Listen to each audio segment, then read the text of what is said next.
अब हमने preserve composition तो दिखा दिया, प्रिजर्व एडिशन भी दिखा दिया।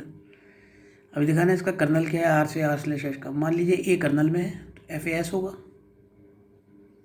कर्नल वो एलिमेंट है जो आइडेंटिटी इमेज दिखाए और आर स्लैश एस की आइडेंटिटी एस होती है। इसका मतलब S plus A is equal to S. जब S plus A is equal to S है तो ए बिलोंग्स टू एस। इस चीज़ को ध्यान रखें, कोसेट्स में थ्योरम होती है, इसका हम बार बार यूज़ करेंगे। इस केस में उसका यूज़ ये है। इसका रिवर्स भी ट्रू होगा, इसलिए इम्प्लाइज एंड इम्प्लाइड बोल दिया, इसलिए कर्नल एफ एस आ गया। तो इस तरह से हमने every ideal is kernel prove कर दिया। मैपिंग को ध्यान रखें। अब है next fundamental theorem of homomorphism. Every homomorphic image of a ring is isomorphic to some quotient ring. ये स्टेटमेंट याद रखना चाहिए। और इस स्टेटमेंट में कौन सी फंक्शन है, इसको ध्यान रखने के लिए ये नीचे वाला ही स्टेटमेंट ध्यान रखना चाहिए। मान लीजिए एफ आर से आर डैश में है और ये होमोमॉर्फिज्म ऑन टू है। आर डैश को होमोमॉर्फिक इमेज बोला गया है, इसका मतलब ये होमोमॉर्फिज्म ऑन टू है। हमने ये प्रूव करना है कि ये जो होमोमॉर्फिक इमेज आर डैश है ये isomorphic to R slash kernel of F है।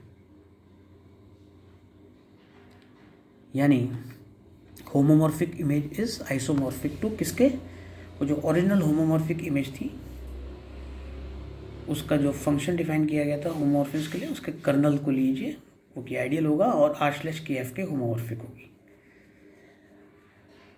आपने फंक्शन लिया फाई आर स्लैश एस से आर डैश। ध्यान रखना आर डैश होमोमॉर्फिक इमेज है तो एफ ऑन टू होगा। तो ए आर डैश में कोई एलिमेंट ए डैश है तो वो किसी न किसी की प्री इमेज होगी, तो ए बिलोंग करेगा आर में such that A dash is equal to F A. यानी अगर आप ए डैश आर डैश में लेते हैं, ये ए डैश है तो ए बिलोंग्स टू आर होगा such that A dash is equal to F A.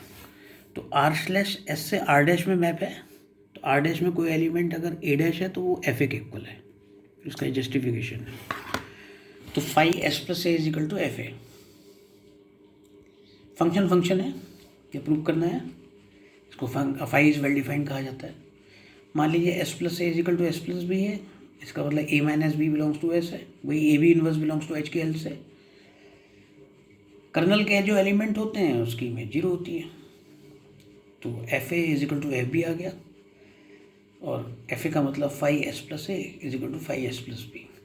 Students, किसी मैपिंग को वेल डिफाइंड दिखाना कि जस्ट रिवर्स स्टेप उस मैपिंग को 1-1 दिखाना होता है।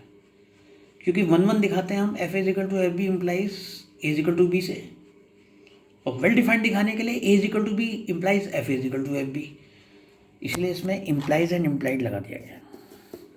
इससे दो काम एक साथ हो गए, फाइज वेल डिफाइंड भी हो गया और फाइज 1-1 भी साबित हो गया। फाइज ऑन टू वेरी इजीली, A dash belongs to R, तो A belongs to R such that A dash is equal to F A. ये वही चीज़ जो पेंसिल से मैंने लिखी थी। तो phi S plus A is equal to F is equal to A dash onto, और घुमा फिरा के मैं पहले से प्रूव कर चुका था। अब है F preserve composition. Phi S plus A is equal to S plus B, phi S plus A plus B, bracket नहीं लगाया मैंने ए प्लस बी के साथ, F of A plus B आ गया, F A plus F B, इसको phi S plus A plus phi S plus B लिख सकते हैं। प्रिजर्व एडिशन हो गया, इसी तरह से प्रिजर्व प्रोडक्ट हो गया। इस तरह से रिजल्ट इस्टेब्लिश हो गया। स्टूडेंट, अब हम धीरे धीरे प्राइम आइडियल्स, मैक्सिमल आइडियल्स में हम जाएंगे। हमारा पहला टारगेट ये है कि मैक्सिमम जो बेसिक कॉन्सेप्ट्स हैं उनको पढ़ लिया जाए, तभी हम उनको रिलेट करेंगे, तभी हम यूनिक फैक्टराइजेशन डोमेन की कंप्लीट स्टडी कर सकते हैं। इसलिए अभी जो जो की कॉन्सेप्ट्स हमें याद आते रहेंगे हम उसको मैक्सिमम इनलार्ज करते रहेंगे, फिर उनको आपस में रिलेट करेंगे। अभी हमने पीआईडी की प्रॉपर्टीज़ की स्टडी करनी है, ईडी की भी प्रॉपर्टीज़ की कुछ स्टडीज़ करनी है। थैंक्स। कल मैं प्राइम आइडियल और मैक्सिमल आइडियल के बारे में बताऊंगा। थैंक्स।